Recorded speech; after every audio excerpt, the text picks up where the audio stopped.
যোৱাকালি কিছু মুহূৰ্ত আমি অকণমান ধনচলা ফালে গৈছিলোঁ ঘূৰিবলৈ। তো সেউজীয়া পথাৰখিনি দেখি কিনে ভাল লাগিছে। তো আহকচোন আপোনালোকে চাব এইখিনি দৃশ্য ৰাস্তাৰ কাষে কাষে যিহেতু আমাৰ সৌন্দৰ্য পৰিৱেশবিলাক যিহেতু আছে। এই আমি আৰম্ভ হৈ গ'ল জৰ্ণিং যাত্ৰাটো। সেউজীয়া পথাৰ গছ গছনিৰে ভৰা আছিল জেগাখিনি। তো পথাৰখিনিও ধুনীয়া লগা হৈছে এইখিনিত। তো ৰাস্তাবিলাক কিন্তু অকণমান বেয়া আছিলে। তো ইফালে দোকান পোহৰো আছে। তো ধুনীয়া পৰিৱেশ। তো ধান এইবাৰ কিন্তু বঢ়িয়া হৈছে খেতি। তো মই এনেকুৱা নতুন নতুন জেগাত গৈ ভাল লাগে, যেনেকৈ আমাৰ অঞ্চলৰে হয়, বহুত দিন হৈ গৈছিলে যোৱা নাছিলোঁ। তো আজি মই গৈছিলোঁ ফুৰিবলৈ ফাইনেলি।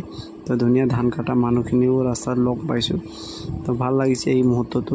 তো এইখিনি জেগাত আমি ধুনীয়া গছ গছনি মানে যিহেতু আমাৰ পৰিৱেশ যদি ধুনীয়া থাকিব লাগে তেতিয়াহ'লে গছ গছনি থাকিব লাগে। নিশ্চয় ৰাস্তা কাষে কাষে গছ গছনি আছিলে। তো ধুনীয়াকৈ ৰাস্তাবিলাক বেয়া হ'ব পাৰে, কিন্তু আশে পাশে যিটো পৰিৱেশ দেখি একদম ভাল লাগে, মুহূৰ্তখিনি ভাল লগা হৈ যায়। তো মই ফাইনেলি মজা পথাৰত ঘূৰি কিনে ভাল পাওঁ। ৰাস্তা দেখি যাওঁতে মই এইখিনি দৃশ্যটো ল'বলৈ মোৰ বহুত ভাল লাগিল, মানে মনত গ'ল। তো লগত তামোল বাগানো ওচৰে পাঁজৰে আছে। তো দোকান পোহৰৰ লগতে বাটৰ কাষে কাষে সকলোৱে জানে যে দোকান পোহৰ থাকেই। তো নিশ্চয়কৈ এই মাজেদি যাওঁতে যিটো অনুভৱ হয় নিশ্চয় ভাল লাগে।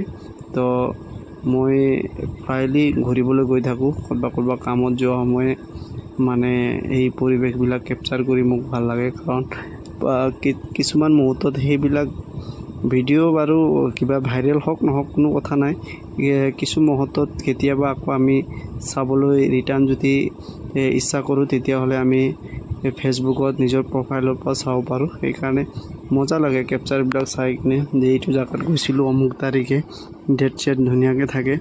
তো এনেকৈ আমি আগুৱাই গৈ আছিলোঁ বাটত। এইখিনিত আহি পালোঁ আমি, এতিয়া লীলাঘাটত আহি পাইছোঁ।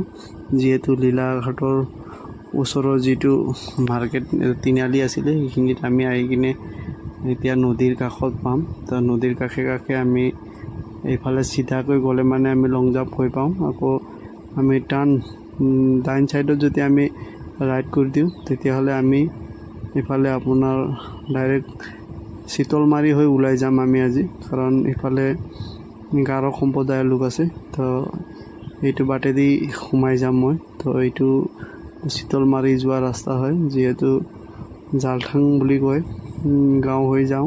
ৰাস্তাখিনি একদম বেকাৰ জেগা, কিন্তু ৰাস্তা একদম বেয়া, কিন্তু হ'লেও মানে এইখিনি মানে অকণমান চকো লাগিল নিজৰ মনত।